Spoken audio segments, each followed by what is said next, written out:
in a sales business, when I first started in sales, I was successful. I sold doing the numbers. I did everything by my head. If I made 50 phone calls, it was $100 a phone call, I'd make $5,000, or whatever that number was. Everything was in my head. It was very strategic, and I accomplished some and did well.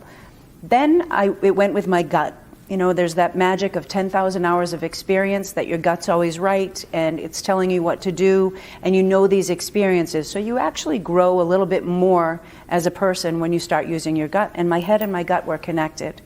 Over the last handful of years, I have absolutely, without question, sold and led with my heart.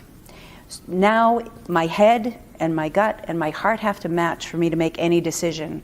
And I can tell you, not only has it been exponential growth for this company, exponential growth for me personally, but the relationships, the connections, the value of quality of life for everybody involved has gone through the roof. So the best thing I can tell anyone is whatever you're doing, selling, leading, speaking, do it with your heart and you'll excel.